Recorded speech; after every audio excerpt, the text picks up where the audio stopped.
প্রিয় শিক্ষার্থীবৃন্দ, আসসালামু আলাইকুম। ইংরেজির আরো একটি নতুন কনসেপ্ট নিয়ে আমরা আজকে হাজির হয়েছি আপনাদের মাঝে। আজকে আমরা কথা বলবো কনসেপ্ট 4 নিয়ে। কি নিয়ে কথা বলবো?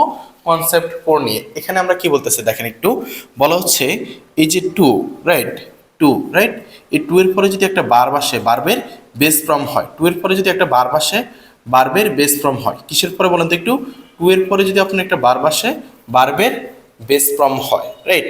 একটু খেয়াল করেন। কিন্তু with a view to look forward to, addicted to, be used to, get used to, become used to, habituate to, confess to, object to, addicted to, be accustomed to। এদের পরে যদি একটা বার বসে, ওই বারবের সাথে কি হবে?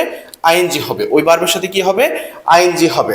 আর অন্য সকল প্রিপোজিশন, আর যে সকল প্রিপোজিশন আছে, প্রিপোজিশন কোনগুলো বলেন তো একটু? In, of, on, with, from, at, before, after. এগুলো হচ্ছে কি? প্রিপোজিশন। আরো আছে অনেক, রাইট? এই প্রিপোজিশনের পরে যদি আপনি একটা ভার্ব দেখেন, তাহলে ওই ভার্বের সাথে কি হবে? আইএনজি হবে। আমি আবার একটু আপনাদের সাথে কথা বলি। সেটা হচ্ছে, বলা হচ্ছে টু এর পরে যদি একটা ভার্ব আসে, টু এর পরে যদি একটা ভার্ব আসে, নর্মালি ওই ভার্বের কি হয়? বেস ফর্ম হয়। বেস ফর্ম কোনটা? একটা ভার্বের উৎপত্তিগত যে রূপটা, সেটাই হচ্ছে ভার্বের বেস ফর্ম। যেমন গো ভার্বটা উৎপত্তিগতভাবে এভাবে আসে, তাহলে এটাই হচ্ছে কি? ভার্বের বেস ফর্ম। তাহলে কি বলতেছিলাম? টু এর পরে যদি একটা ভার্ব আসে, ওই ভার্বের কোন ফর্ম হবে? বেস ফর্ম হবে। কিন্তু with a view to, look forward to, be used to, get used to, become used to, habituate to, confess to, object to, addicted to, be accustomed to, right?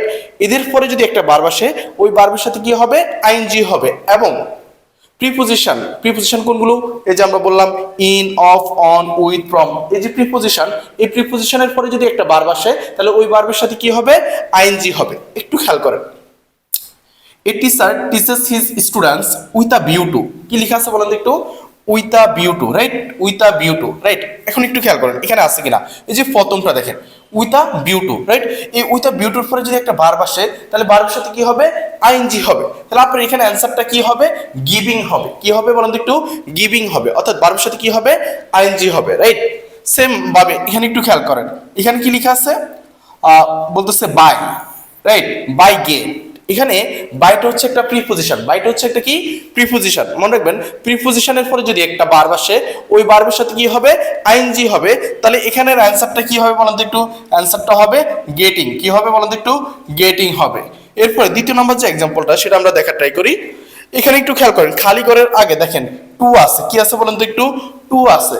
এটা কিন্তু এরকম না যে with a view to, look forward to, addicted to, be used to, get used to, become used to, habituate to, confess to, object to, addicted to, be accustom to. এগুলো, এটা কিন্তু এটা না। এখানে কি আছে দেখেন? এগুলো আছে নাই কিন্তু। এগুলো থাকলে এরপরে কি হবে? ভার্বের সাথে আইএনজি হবে। নরমালি টু এর পরে কি হবে? ভার্বের বেস ফর্ম হবে। এখানে যে সেটটা দেওয়া আছে, এটা তিনটা ফর্মই সেম, অর্থাৎ এটার বেস ফর্ম কি? সেটই। তাহলে অ্যান্সার কি হবে? যেটা দেওয়া আছে সেটাই।